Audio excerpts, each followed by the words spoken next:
Okay, my friends, here it is. The Monday morning live stream at the Thrive Like a Viking headquarters. Okay, let us see who is here today. It's a beautiful day. We got a lot we're going to do today. So, before I get started doing all the outdoor stuff, I thought I would come in and have a wonderful Thrive cast with you guys. We'll have a little meditation, and then we will get further into the self-sabotage concept that we talked about a couple of weeks ago, and I will explain my take on it and why I say that there is no such thing as self-sabotage, and you will find out why. So let me know, where are you guys at? And are you still doing cold training? So we got to do the sound check real quick. Cold training. Okay, what did I say in the sound check? How does it sound? You guys let me know. Pa Perm, good to see you here, my friend. Crystal Jones, hello, my friend. Jody K, hello from Minnesota. Yes, what zone is that? Oh, wait, wrong channel. But still, what growing zone are you in?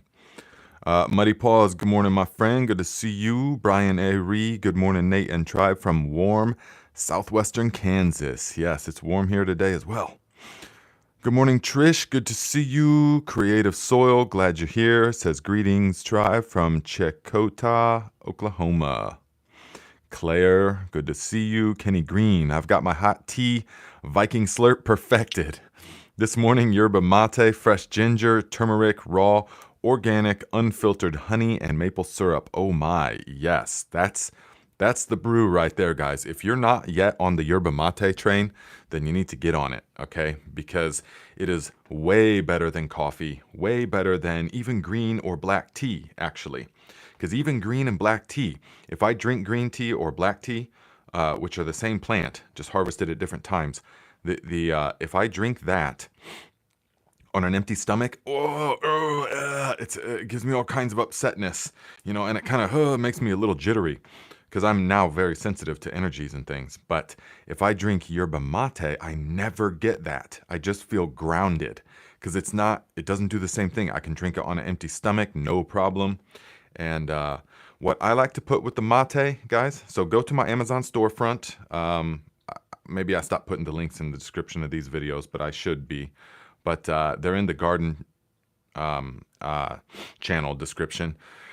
I'll start putting them in here again, though, because all kinds of good stuff. So go to there and find the yerba mate that I recommend, that I've been using and that I love. And get you some of that, and then you can make several different kinds. So get you some ginkgo biloba leaf, though. Don't get the powdered stuff, and add that. So 2 tablespoons of mate, tablespoon of the ginkgo, and then like a pinch of mint, fresh mint from the garden, or ginger, or some lavender petals, or some jasmine flowers, and brew it into a tea and drink it with the honey, guys. And that is going to give you a deep kind of energy that doesn't leave. It doesn't like spike and then fall. It's there. It's grounding. It feels good. Yeah. So you guys will thank me later. Okay. Let's see. Oops. Okay. So, yeah, because we're going to talk about motivation and self-sabotage and all of that. So mate has to lead the pack. Rosa Arias says here, receiving message with peace. Yes, thank you for being here, my friend. Carol Fago, happy to be with you all. Aaron Johnson, good morning. Anyone live in the North Kentucky area and hunt morel mushrooms? I'm having a very hard time finding any. Yeah, we have been out looking for them as well. We have not found any mushrooms, period, yet. We don't see the chanterelles or the chicken of the woods or the morels are not here in northern Indiana yet. So if you guys are anywhere close, let me know if you find them. Jody K, cold train. Okay, good, guys. Freebird, good to see you here, Jody. Good to see you here, Freebird. Nancy Cagle, good to see you here. Blessings from Chattanooga. Yes, guys, I will be down in Chattanooga doing a JDOM kind of seminar on the 27th of April, which I believe is a Saturday from 4:30 to 6:30. That will be at the at the Nancy, where is the place called? I'm drawing a blank for some reason, but you can. I think Crabtree Farms. You can check out their website, and that would be cool if you guys are anywhere in the area. Come, and I will have, yes, Nancy, I will have buckets of the Viking granular. If anybody would wish to purchase some, I will bring several buckets with me just in case, so we can save on the shipping, the astronomical shipping, guys. Have you tried to start a small business? Uh, it's just crazy. It's just crazy. The inflation is absolutely out of control. Last year, this is important. This is why I'm saying this. Last year, to ship this pallet was $252 last year at this time. This year, to do the exact same thing, it is now $387. The shipping has gone up that much in just this 1 year. Okay, I ordered just 50 buckets from Uline, and the shipping cost was $140 from Michigan, and there's no way around it. It's just gone through the roof, guys. And so in the coming years, we're just going to see this more and more and more. This is what the collapse of a monetary system looks like. This is what the collapse really of a civilization kind of looks like, of an empire. But the thing is, it's not going to happen like most people think. Most people think there's going to be SHTF. It's going to happen like that. And then all of a sudden it's going to be like I Am Legend or Book of Eli or something like that. It's not going to happen like that, guys. It's going to happen over a 20 or 30 year period. And we're already in it. It began in 2020 and we're already in it. So it's going to, the next 20 and 30 years is where it's going to. So I say that not to fear, not to put any kind of fear in you guys, but to show that the most important thing is building resilience. What do I always say? Build resilience in all of your systems, and then you are fine no matter what. Learn the skills that you need. Become resilient emotionally, mentally, spiritually, physically. Become resilient. Pop Herm says, began in 1970. I could believe that, although I can't attest to that. You know, I was not anywhere even close to being born at that time, but I can say for sure we are in the quickening. If you look at exponential graphs, you know, there's always how there's the quickening, the hockey stick, the upward trend, where some things happen, oh yeah, but then all of a sudden, boom, boom, boom, boom, boom, things happen super fast. And that's always at the end of the system, at the collapse of the system, the exponential system. And we are there. All of our systems that rely on growth are in the quickening right now. So, okay, we will do the meditation here in just a moment, my friends. Claire says, yes, I paid $150 to Uline for my 55-gallon drums. Okay, so it's not just me. You know, I was like, oh, okay. The total is only $412. Well, that's not that bad. Wait, plus $38 tax, plus $140 shipping. Okay, well, that kind of, I don't know how people are making money, but whatever. This is one of those things, guys, and this is very relevant to this channel. That's why I'm saying it. That I don't even care so long as I just barely break even on the fertilizer stuff right now. None of that matters to me because of what I see, the vision. I've already seen it, and I already know that that's very important as far as financing this whole operation in the future, as far as, you know, making some real money eventually to be able to get the land and the equipment needed, all that kind of stuff. So I'm just being directed towards that. And so it's saying, you know, the fertilizer, this is the route that you want to explore and to get everything hammered out as far as the recipe has to be perfected and all of this. And so that's just what I'm doing. You know, I'm not thinking that much about it because I'm being guided to it. And I already know this. So, okay, we're going to start the meditation here in a moment. Just got a lot of energy today because I had my mate. Hello, Graham says, hi, Nate and folks from wet, sunny, and windy Ireland. Sunshine and showers today just for a change. Sunshine and showers. All right. What's up, sweeping page? Okay, guys. So let us let us drop into the meditative state of mind, okay? So, wherever you are, make the spine straight, relax the body and relax the mind. Whatever you're thinking about, let us just pause it for right now, and let us take 3 deep conscious breaths together, breathing fully in. Hold, and let it go. Again, breathing fully in. Hold, and let it go. Last one, fill the lungs. Hold, and let it go.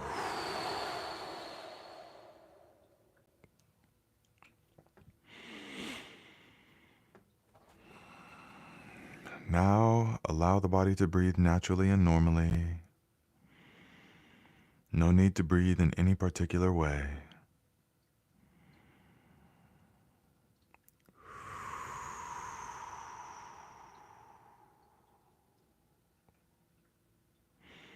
We are allowing this moment to happen exactly as it wants to. Allow the body to breathe. Allow the mind to relax. Whatever sounds are in the environment, just allow them to happen. Whatever sensations you're feeling, just allow it to happen. Just notice it. Allow it. We are relating to this moment with a deep yes. Yes. Whatever it is, yes.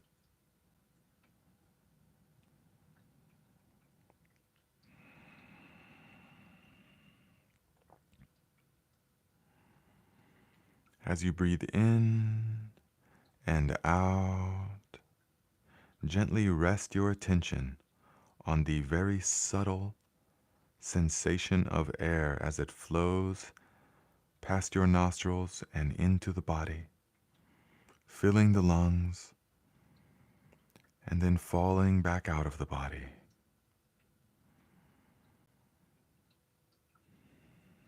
Just gently rest the attention there. Nothing else.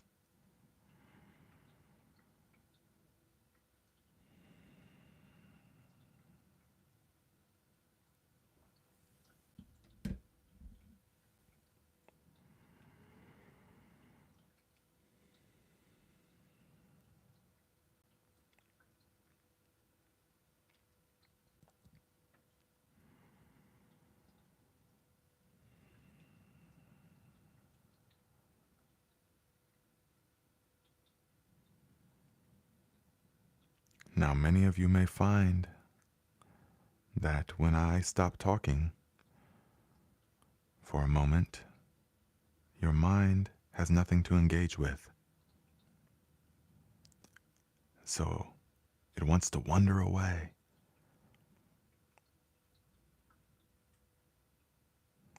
Most people's mind are conditioned to attach to very strong stimuli. This is okay. This is the conditioning of the mind in the modern society. Just notice how the mind wants to attach to some kind of stimuli. But don't allow it to fully form the attachment. Just rest the attention, the mind, on the sensation of air as it flows in and out of the body.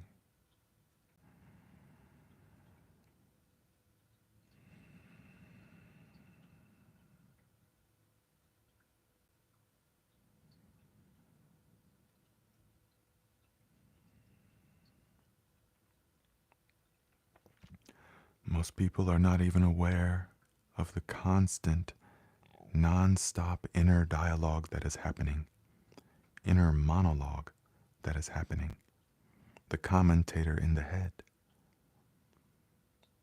Listen carefully.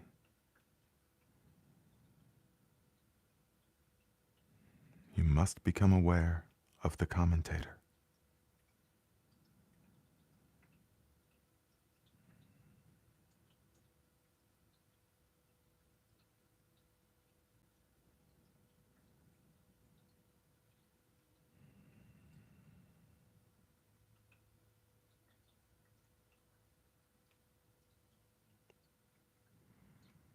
Some people's mind, if it is untrained and they are television watchers, when they try this meditation, they find their mind is screaming at them. It is a terrible affliction to have this kind of mind that never gives you peace and quiet.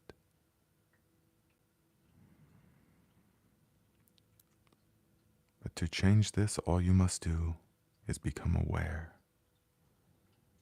and then recondition the mind.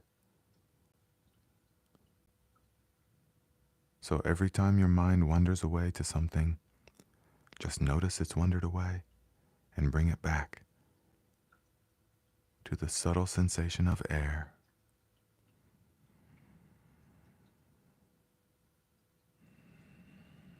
Every time you do this, you are reconditioning the mind. Very powerful practice.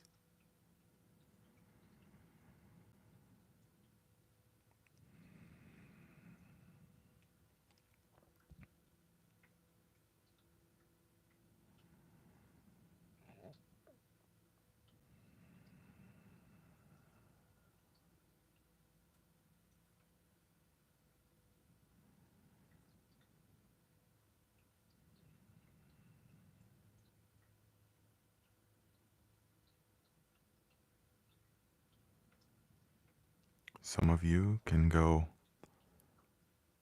only 1 or 2 breaths before the mind pulls you in some other direction. Be patient with yourself. Just notice how the mind has control of you. You don't really have control of your mind at this point. If you did, you could make it sit still for as long as you want.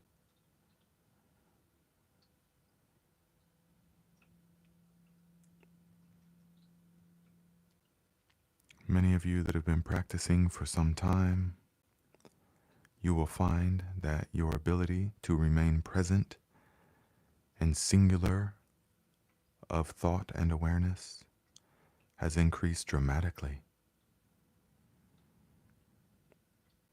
You can go 20, 30, 50 breaths with your attention just resting on the rhythm of the breathing.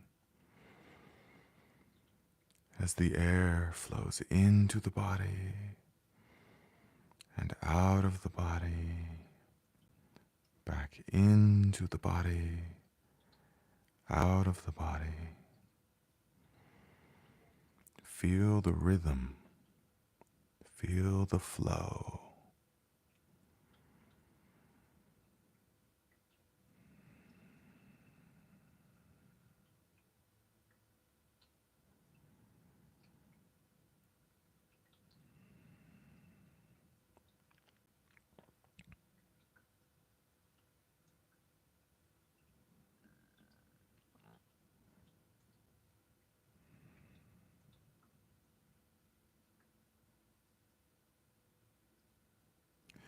Together, let us take a few deep conscious breaths, breathing fully in. Hold. Let it go. Again, breathing fully in. Hold. And let it go. Last one. Fill the lungs completely. Hold. Hold.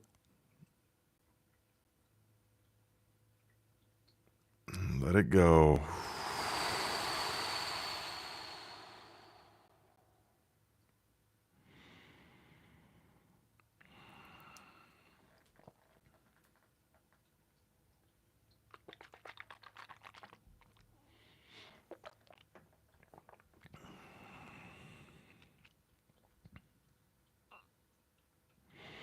Most people are shocked when they begin a meditation practice, this kind of meditation, when they begin to hear the commentator in the head. That's when the disassociation begins to happen. Most people are so identified with the nonstop stream of thoughts, and the commentator is the thoughts, and they're one and the same thing. They're so identified with it that they don't even realize it's there. It just is them. It's just nonstop, has opinions and judgments about every little situation, every little thing it's commentating on. But they're so unified with that, that is the ego mind, they're so unified with that they're completely unaware that there is something much greater that is completely separate from that is observing that.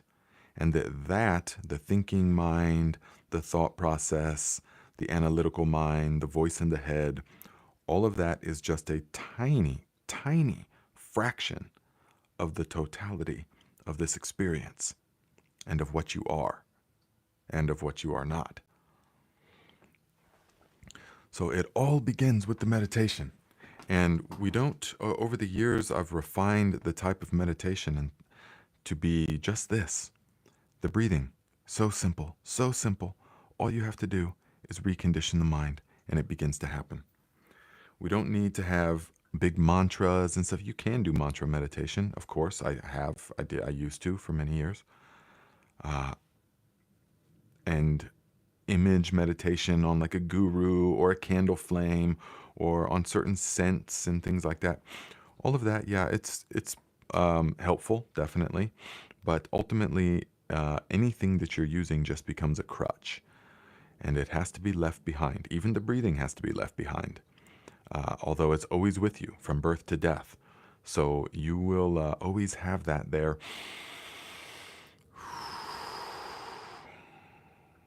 But when the time comes to leave the breathing behind in your meditations, you will understand what that means. There won't be any question. So for now, we just do the practice and we focus on the breathing. And when we do the cold training, we focus on the breathing. When we do the sauna training, focus on the breathing. So remember, to activate the parasympathetic nervous system, which is the rest and digest, it is long, slow exhalations.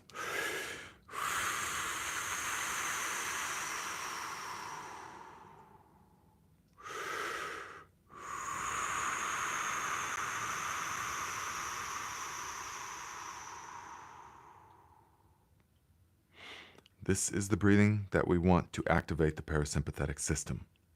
Briefly, remember, there is the sympathetic and the parasympathetic, which you're never totally in one or the other, just one or the other is dominant. The sympathetic is the sort of fight or flight. It is the turned on, okay, what's happening? You know, there's something I might have to do. There's something I've got to overcome. Maybe there's threats in the environment. Maybe there's something that's going to require my immediate attention. This is the sympathetic nervous system. And it releases certain hormones. It releases adrenaline, and it releases all kinds of other neurological, a cocktail of things that make us sharp and focused, and the blood's pumping, the heart rate is increased, the blood pressure is increased. All of these things is the sympathetic nervous system. Whereas the parasympathetic nervous system is the one where it's called rest and digest, or the feed and breed also. And it's where the heart rate drops, the blood pressure drops, the neurological cocktail, biochemical cocktail becomes one of relaxation. The endorphins, serotonin, the endocannabinoids, all of these kind of things, the natural opioids, all this kind of stuff is regulated there. And that is where we want to be most of the time. However, in our modern society, we have a very unique kind of stress. and it's a chronic stress. And so, really, this has been my experience in life that a person, their health and the age, you know how some people can be like 55 years old and seem elderly, but some people can be 55 years old and seem just youthful and full of life and full of energy and like they've got just decades of life left. I mean, even 35-year-olds, some of them just seem old and tired, whereas some of them seem full of life and energy. And the number one thing it comes down to is where the person spends the majority of their time, in the sympathetic or in the parasympathetic system. This is where it comes down to, essentially, their thoughts. Everyone's like, well, my grandma lived to be 97 years old and she smoked and drank and she ate red meat all the time, all this kind of stuff. And so we don't really get it. Well, we don't know her thoughts. We don't know her thoughts because obviously she spent more time in the parasympathetic system. So, okay, guys, let me know. Mariah Grosh says, red vein kratom helps me with pain and sleep. Green vein kratom helps me with pain and energy at work. Yeah, I've never tried kratom, but I've only heard negative things about it as far as people being seriously addicted to it. So I can't say anything about that. But I have worked with a couple of people through this channel, actually, that needed help psychologically coming off of the kratom because they become totally dependent on it. So but like I said, I have not done it, so I don't really understand anything about it. But that's what I know about it. Yeah. I mean, thankfully back in the day when I was in that lifestyle, I was into stuff much harder than that. Well, we could put it that way for sure. But still, that's not something that I'm interested in. So yeah, because it's a stimulant of some kind. So the herbs that I take, I mean, are just like ginseng powder, actual maca root powder, things like that. The actual just powdered herb. They're not like any kind of stimulant. Whoops. Trish says, kratom is not something I would mess with. God bless you if you have relief and no ill effects. Yeah, it's not something I would mess with either. Definitely not. Pop Perm says, it's definitely addictive, but helps with pain a lot like opium. Yeah. Yeah, guys, and I know this. Because when I was in California, I was into all kinds of stuff, but especially the poppies, into the poppies. The milking of the poppies became a very, very important to me, and the growing of the poppies, the milking of the poppies, the consuming, all this stuff. It just, so even though it was plant medicine and all this plant medicine, yeah, it starts like that, but then all of a sudden, next thing you know, you're growing tons of poppies and you're milking them and you're processing it, and it's just a bad scene, guys. If you're like me, who does something 110%. And Grubster says, threw my kratom in the garbage, worked against my thyroid medication. Good choice. Mariah says, I'm surprised you got my name right. People mess it up a lot. Oh yeah, some people struggle. I use it sometimes to help lower my prescription opiates and antidepressants for my chronic pain. Okay, in that situation, I'm sure it could be helpful. It's better than prescription opiates. That's for sure, because I got experience with that as well. And that is just like a black magic. I mean, so, Trish says, maca is amazing. I want to grow it to have an endless supply. Not sure if I can in my zone. My hormones love it. I love maca. And I'm not sure if we can grow it, though. That is a great... I don't think so, though. I don't think we can. That's a great thing to look into, though. So, Mom Computer says, wild lettuce extract works for pain but is non-addictive. I've heard that as well. I've heard that. I've never tried that. But if anyone has experience with that, let me know how they do that, how they milk it, or how they get that. So, okay, guys, let us talk a little bit about the topic of the motivation, okay, and the self-sabotage. Because remember, a couple of weeks ago, we talked about motivation and where it comes from, and then self-sabotage and how that plays into it. But what I'm going to say here is my experience, and it is, after I take a drink.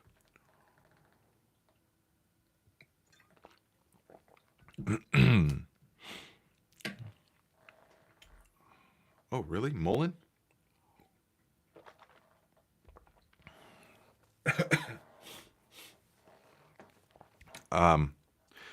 The concept of self-sabotage, in my opinion, doesn't exist. Okay, because here is why, guys. The the only self-sabotaging is an illusion because only the conscious thinking mind appears to self-sabotage its goals. So the conscious mind says, "Well, that's not what I wanted to happen." So, but the subconscious says, "Yes, it is."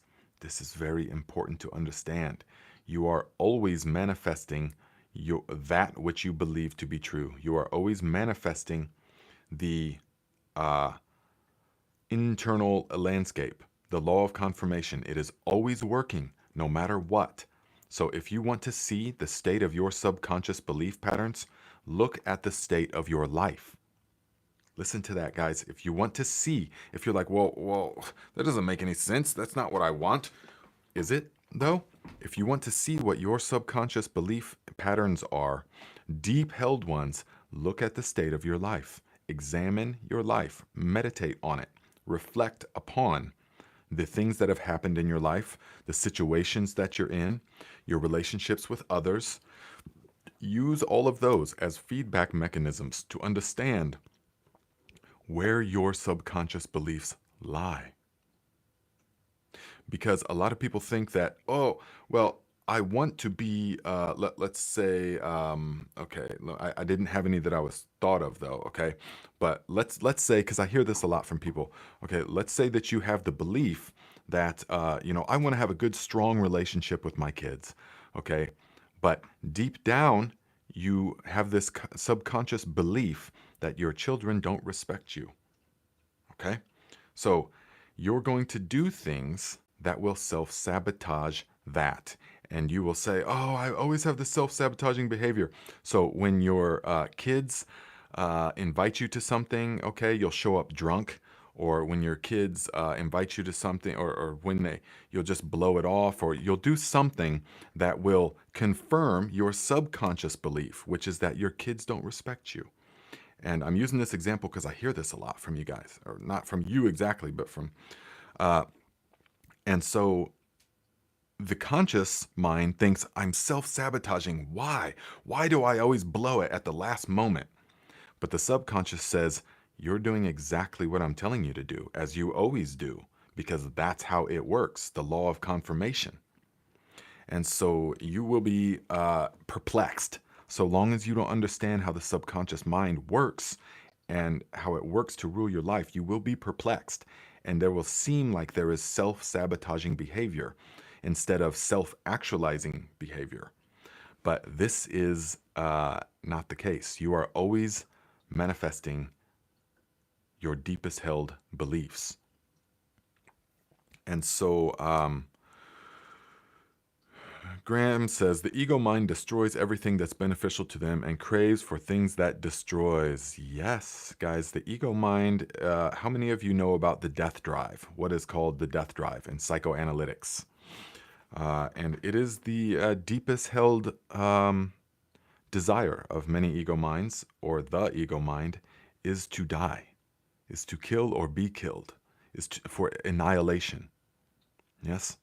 And so things that people do are driven by this deeply held urge. This is, what is it, Freudian? Is it Freud? Or I forget exactly where the death drive came from, who classically coined it. But when you begin to look into the workings of the ego mind, you can see just things that are, it's a pathological insane. It's pathologically insane, totally insane. And so it wants things, um, but it also wants to destroy things. It wants to be, what are you guys talking about? Smoking the, I got distracted by the, okay, do you smoke the Mullen? I bought some for my daughter for asthma. Smoking Mullen? I'm sorry, guys, I don't think so. Um, huh. Okay. Well, anyways, let's see. Okay, so the Val says, "What? Not into the death drive?" Well, just look it up sometime. I won't go into it completely right here because I would need to refresh my terminology on it and everything. But there's just so many paradoxes when you begin to study the mind, and questions that seem unanswered until you understand the root cause of it, which is the beliefs that the subconscious holds. And so once you begin viewing your life from this standpoint, everything will become clear. And so you can see that there was never any actual self-sabotaging behavior. It's only appeared that way to the thinking ego mind. But actually, you were always confirming the internal landscape. And this is the law of confirmation. So if you wish to learn to work with these laws, then you have to first see them. And so the two books that I will recommend, first one, of course, is the As a Man Thinketh. We have to understand how our thoughts are determining our reality in the sense that they will influence and program our subconscious mind. And that is what rules our life. Now, no, Neville Goddard, also very good author. Yes, the As a Man Thinketh is by James Allen.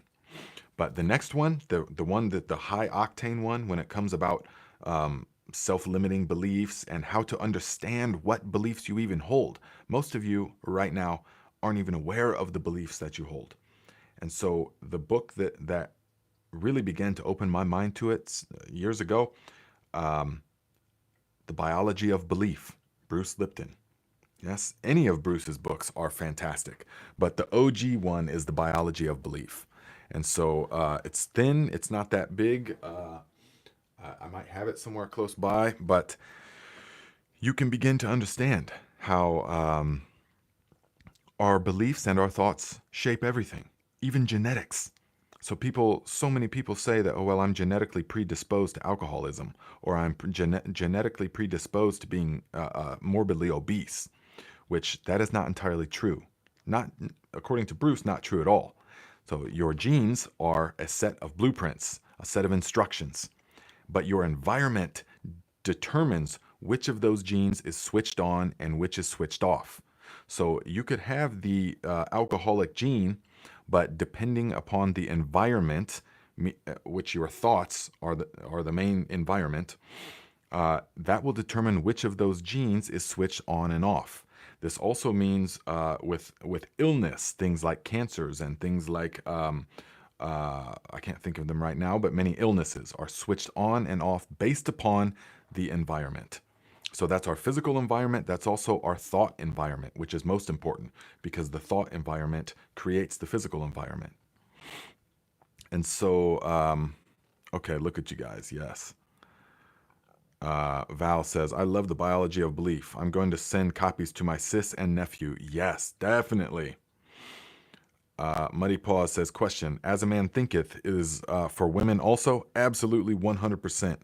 It was written in 1902, you know, so it's like now they would probably say As a Person Thinketh, but they, you know, it's a biblical quote. As a man thinketh in his heart, so is he. And this is absolutely true.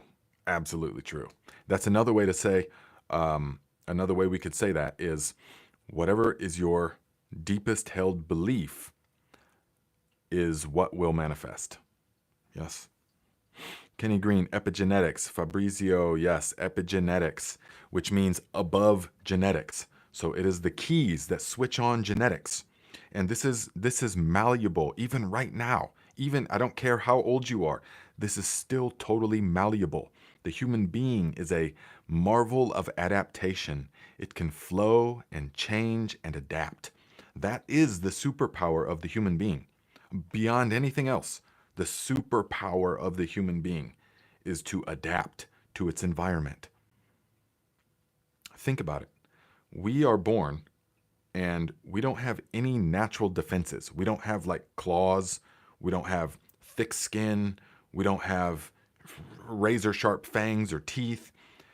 We don't have any of that stuff. We're born totally helpless. And we are born in a state that is so totally dependent upon our mother that no other animal has that kind of thing. A horse can run like 20 minutes after it's born, or something insane like that. Like a couple of hours after it's born, a horse can run. Okay? Now, for a human being, we spend years in a helpless state, essentially. Years. Also, other animals are hardwired to know how to do certain things really well, to know how to do particular things really well. So they just naturally do them right off the bat. Like, for example, climbing trees in certain animals, or exactly which plants to eat, or exactly how to attach to its mother's back, all these kind of things. Other animals are hardwired with much more definitive sets of blueprints than the human is. But this is by design. Because think about, and this is why I'm explaining why we are a marvel of adaptation, and it is your superpower even right now. Because if a human being was born naturally really good at throwing spears, okay, 10,000 years ago, that would have been a really huge biological advantage, yes? But in this modern climate, being good at spear throwing doesn't really do anything for you. And so in that way, and for that reason, humans are not innately hardwired with any of these things. We are born a sponge. We are able to absorb the environment. So we say, okay, what is the game here? And how do we play it? That's what we're absorbing. That's why we spend so long in that helpless state, because we're absorbing our environment, saying, okay, this is how it works. This is what is important to know. This is what needs to be known in order for our survival, in order for the advancement of the species and of us, and So that is why it takes us so long. All right, and this actually never ends. We can flow and adapt with so many different things. We can flow and adapt, and that's why we've been able to change ourself and our environment. We've been able to manipulate our internal environment. We've been able to manipulate the food that we eat. We've been able to manipulate the environment to suit us and our needs. All of this comes from the one fact that we are born a blank slate with a ability to absorb what is happening in the environment. That is why it's so important that from 0 to 7 years of age is such an important time in a child's life. Such an important time in a child's life. Because that is when the program is being developed. It is saying, okay, so, the kid born 10,000 years ago says, okay, throwing spears is very important. Okay, that's what so we're going to come really good at it, because that means the survival of ourself and of our tribe. All right, because that's what's happening in the environment. But now, no one's throwing spears, and it's not important. And so now it's like, okay, well, what is it now? And it's become way more complex, but the human can still do it. Think of that. The ability to build for construction, or the ability to solve abstract, programming equations or something in the new digital age that we're in. Okay, it says, okay, what's the game now? I better learn coding. I better learn some kind of digital thing. Filmmaking. I better learn content creation. And all of that. I better learn how to get revenue sources from online, from this abstract. It's all become so just insane. But it doesn't matter. The human being can adapt to it. because that is our superpower. And so we can say, and I can use this example in my own life. When I lived in the mountains, Northern California, all of you know this, I was way off grid, okay? And that set of skills was very particular. Living off grid like that, a kind of outlaw lifestyle, I mean, very hard lifestyle. Those skills were very particular, and they were very like raw and natural and with your hands and analog, not digital, nothing digital, of course. But then when all of that collapsed and I came back, all of a sudden, now the new game became digital creation, because this is what I'm compelled to do now. And so it's like, okay, well, you still have all those skills, but the game has changed. Just like that, within months, the game's changed. And so, whoa, it took me like a year to get my bearings and everything. But then I was like, okay, now I got to learn content creation. I got to learn how to make videos. I got to learn how to express myself on camera. I got to learn how to build community. I got to learn all these things, because that's what the vision is compelling me to do.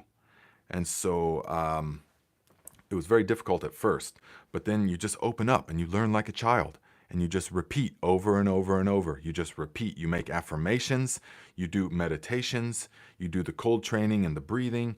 You just repeat this stuff, and you repeat the visioneering, the image in the mind. You repeat this over and over and over and over and over and over and over and over and over, and it eventually becomes your subconscious belief. And then self-sabotaging behavior drops totally by the wayside, 100%. There is no self-sabotaging behavior at that point, because you've reprogrammed the subconscious. And you said, okay, well, with the understanding that my superpower as a human being is to adapt to anything virtually, I will utilize that. Now, how do I utilize that? Getting the conscious mind out of the way and becoming like a child, in the sense that I will open myself up to these new techniques, using the alpha brain state, brain waves, and using repetition. As we get older, we have to use repetition. And so we just utilize that. And then you will find that your life will begin to turn the tides of your life. And it won't be a question anymore of motivation or of self-sabotaging, none of that. You'll have unlimited motivation. You will, because you've adapted to the new game, the new environment, which is the new you, the acquisition of the new goals, the acquisition of the new you. You understand? This is how it works. It's that simple. It is that simple. So, yes, VA Green says, think of the broad spectrum of situations children are born into, from wonderful to totally horrible, that they must adapt to. Absolutely, yes, that they must adapt to. And this is why people from wealthy families that are really good with money, they tend to also be really good with money and maintain the wealth. And because they learn these habits, they learn whatever the habits are, they absorb and learn those habits. But think of the people that are poverty mindset, people that live in not just actual poverty, that's kind of different, but poverty mindset. And they learn these things. People always struggling with money, like the kind of lower middle class or middle class in America. People just always broke, living paycheck to paycheck and just never seeming to have enough money and all that. Well, it's because their habit patterns, their subconscious belief is that I'm broke. There's never enough money. That's their belief. And so they manifest that through self-sabotaging behavior, in quotes. And they manifest this not through any kind of magic, but through tiny little decisions. So if their belief is that there's never enough money and I've always got to struggle to survive, then they're going to do things that will confirm that. They're going to blow money on a new car, which is totally absurdly pointless for someone struggling with money. Or they're going to go to the casino, or they're going to just blow money here and there on little insignificant things. And then they're going to wonder, why am I never able to get ahead? That's not what I want. I want to be financially sound. That's not what the subconscious mind says, because your deeply held belief pattern. So if you want to know what your belief pattern is, then just look at your life. Are you financially comfortable? And we're just using finances because everybody can relate. Are you financially comfortable?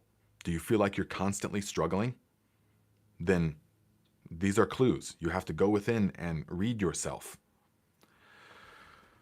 Now,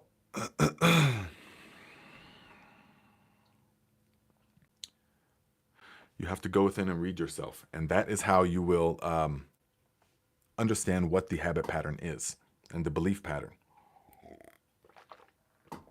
Whereas, and so the children will absorb this. The children will absorb this. And so if you have a thing in the mind, if you have the belief pattern that money is a form of energy flow, money, there's always been enough money. If you have the deeply held belief pattern that there's always enough money, then you will do little things that will make that a reality. You will subconsciously, without even thinking about it, do little things. You won't have a desire to blow money on a new car. You'll drive a 10-year-old used car that's paid off. You'll live in a modest house that's paid off.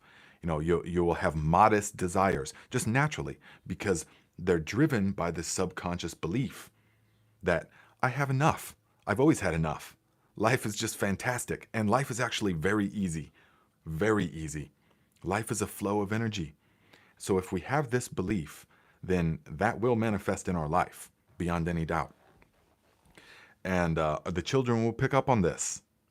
It's very important. This is just how it works, guys. So DNT, $10. Thank you very much for the tip, my friend. Says, thanks for all you do on both channels. It's all very helpful. Yes, I'm happy that you're here. I'm happy that you're feeling it. It's a wonderful flow of consciousness. I love these talking with you guys about this kind of stuff because it's I don't even know where it comes from. It just flows right out. So it's wonderful to it's just great exchange of energy. So it's Muddy Paul says, yeah, all over the place. Just breathe. Yes. What are we talking about here? Oh, Matias says, I throw my cell phone sometimes. Yeah, definitely. Well, and you're kind of a young guy, so well, you are a young man, so you don't really know life before cell phones, really, which is just crazy. So I didn't get my first cell phone until I was like 21, and it was just a little flip phone, a Razor or something like that, So my whole childhood, and there was no tablets. It was just a totally different world. And think about it, guys. When I was a kid, we had like a little Nintendo, was it. And we used it. We had to like plug it in analog on the big glass dome TV and stuff. Things were just so different. And there was no internet or anything like. If you wanted to know something, you didn't just have an oracle, a magical oracle in your pocket all the time. You had to like go to a library, or you just had to listen to somebody. I mean, I can't even hardly remember how we used to acquire knowledge. It's just because we can adapt, because the human being can adapt. So the key is to not fear the change. The key is to not fear it. The key is to learn to flow with it and to utilize it.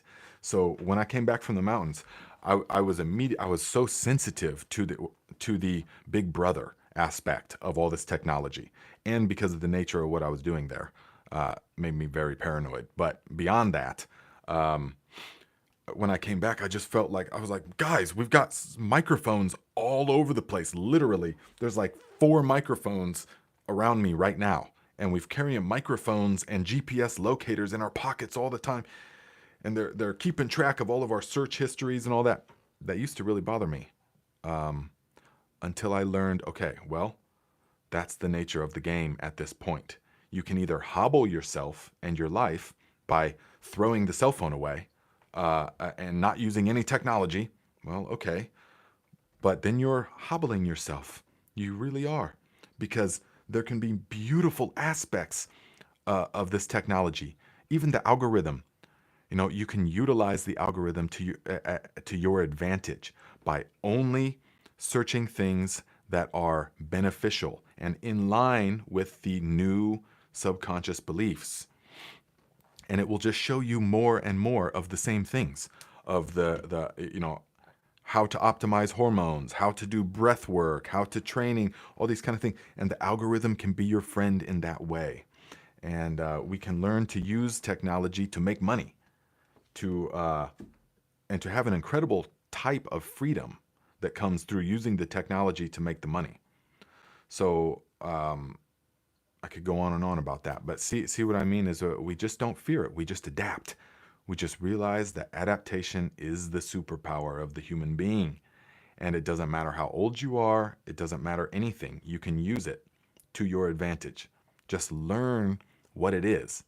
And you can do this by going back in your own life, reflecting in your own life how you've adapted.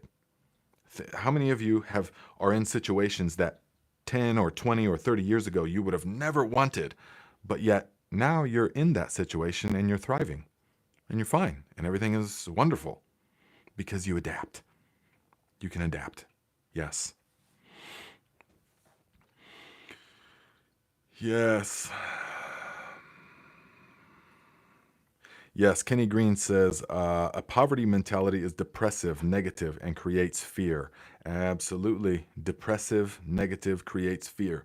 The poverty mentality is the people that always will instinctively, reactively, because they've trained themselves, see the negative. They will see the negative in situations or see why a situation won't work out. I can't tell you how many people, how they when you start talking with them about certain things, immediately they just want to tell you all the reasons that they're stifled or all the reasons that their business or their goal hasn't worked out. Just immediately they just tell you, yeah, well, but then and then I have had to overcome this and this happened. And you're just hearing all these reasons of failure. Okay, well, forget about all that and focus on what you have to do to succeed instead. That's the winning mentality. That's the wealth abundance mentality to use. But the poverty mentality wants to stay focused on that stuff because it circles around in that.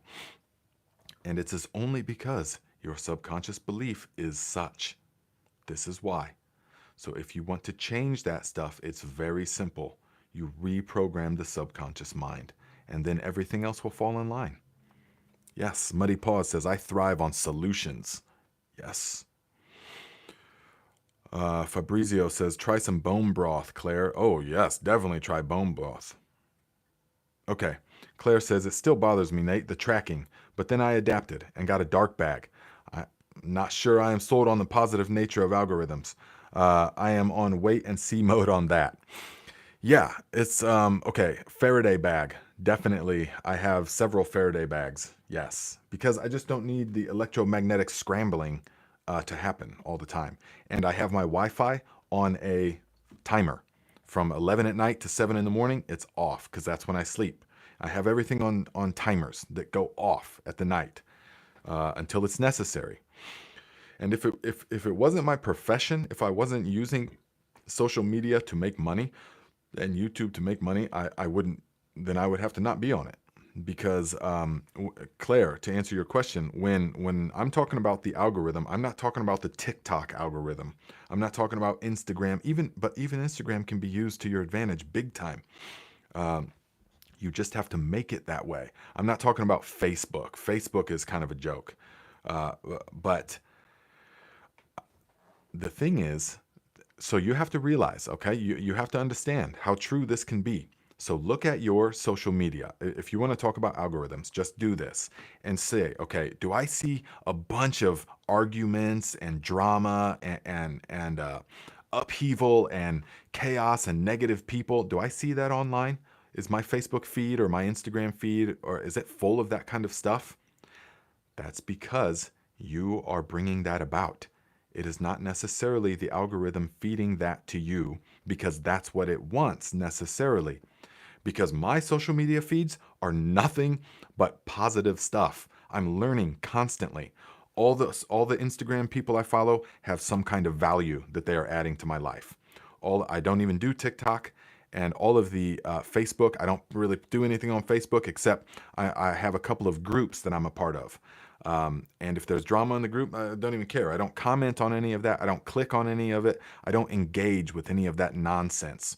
So I just use it, all the social media, and YouTube included.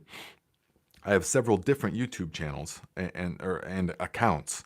And so I have one that is just for that I use, most of the time to actually watch stuff. And so it feeds me just the beneficial stuff that I want. There's no drama in it. It's wonderful, actually. I mean, it's like an incredible gift. So, yes, Claire says, I appreciate that attitude towards the algorithm. Healing. Thanks. Yes, absolutely. And so just utilize your current situation, like we've been saying, to view what the subconscious belief pattern is. And so the algorithm will show you what your subconscious belief pattern is. I can't tell you how many people right now, especially, are in the fear train. Oh my goodness. Listening to Canadian Prepper and listening to all these prepping channels and this news outlet and that news outlet. And they just get more and more and more and more of that.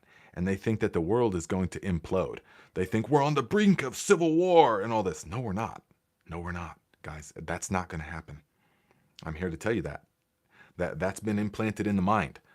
And so that's how the algorithms are being used for the downfall. But you can awaken to that and stop engaging with all that. Stop watching Canadian Prepper and the news and all that nonsense.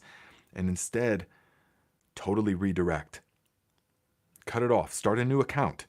Start new accounts where you only focus on growing things, growing plants.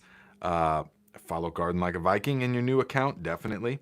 Growing plants, but also growing finances, growing spiritual things, growing emotional resilience, strength training, kettlebell training, all that kind of stuff.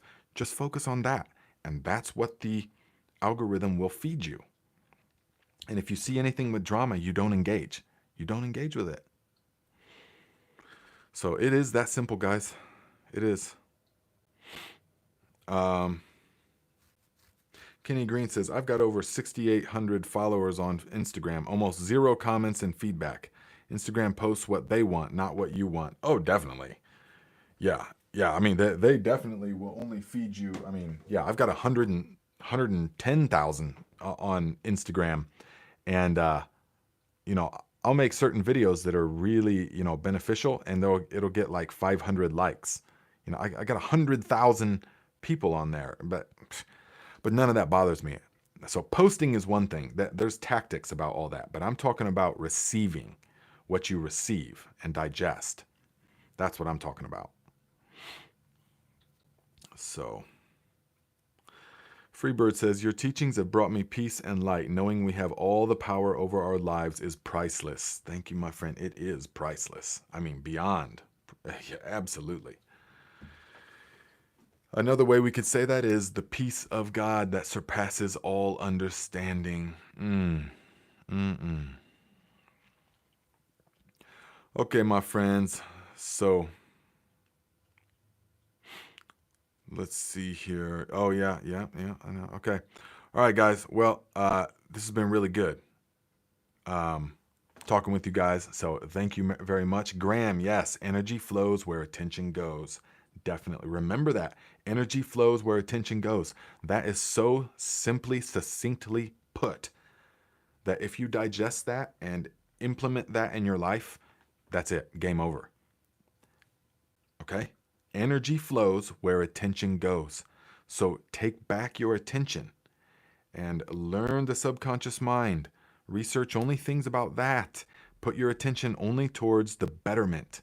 And how you do that, how you're driven and inspired to do that, is by reprogramming yourself. You have to brainwash yourself. It's already happening to most people, but not by them. So brainwash yourself in this way through repetition. Okay? Good talk, guys. Infinite Spirit goes before me and opens the way. Infinite wisdom tells me what to do and what to say. Infinite Spirit goes before me and opens the way. Infinite wisdom tells me what to do and what to say. Infinite spirit goes before me and opens the way. Infinite wisdom tells me what to do and what to say.